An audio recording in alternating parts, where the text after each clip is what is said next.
My mom would be at all my sporting events. Let's say I was playing football, okay?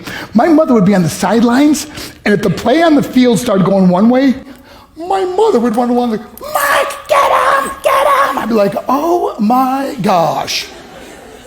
I'd get in the huddle with the other guys. They go, Mark, is that your mother? I go, no, I never saw her before in my life. See, the greatest gift my mother ever gave me, she believed in me. I have overdosed on drugs on 3 occasions where I should have been dead. But I believe I was kept here for a reason. You show me your friends, I will show you your future. How do I know this?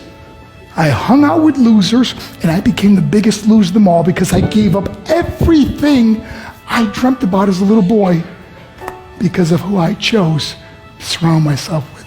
My friends would drive me home at 2, 3, 4 in the morning. We'd be drunk and high, laughing in the car.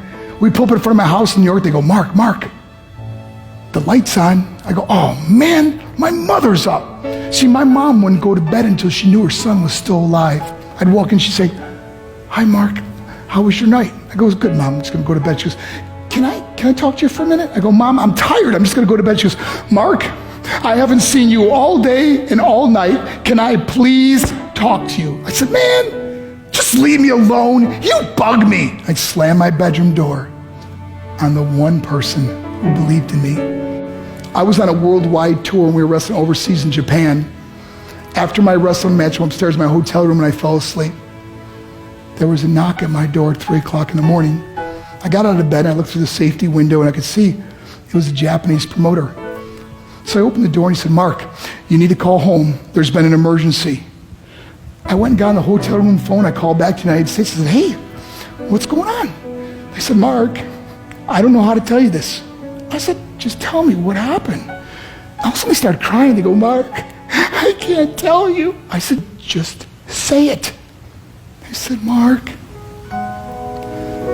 your mother died. I just threw the phone down. I ran out of my hotel room. I took the elevator to the lobby, and when the doors opened up, I just ran out into the street. I mean, there was no cars, there was no people. It was 3 o'clock in the morning. And I walked down the middle of a street in Hiroshima, Japan, and I remember looking up and just saying, Mom, I am so sorry. I flew home for her funeral, and I was so nervous to walk up to her casket, so I just stood way in the back. And I kept looking from a distance. I kept thinking to myself, Mom, please wake up. Please get up. And then I finally got the nerve to walk up to her. And as I got closer, I could see my mom for the first time. I mean, she was so beautiful. She was dressed in white. I mean, she looked like an angel. And I just stood over it. I said, Mom, you are my hero. Everything I am, everything I hope to be was because of you. You loved me so much. You gave me a life. You're the only one that ever believed in me. How did I repay her? By getting drunk, by getting high, by getting stupid, by hanging out with losers? For what? All she ever wanted to do was talk to me. I wish I could talk to you now, Mom. I wish you could see what I'm doing. Why couldn't I have been a better son? We are defined by our choices. But if you surround yourself with people involved in drugs and alcohol and pills, it's a dead end. I'm not here to preach to you. I'm here to tell you I lived that life. It leads to broken hearts, broken relationships, broken dreams, and death.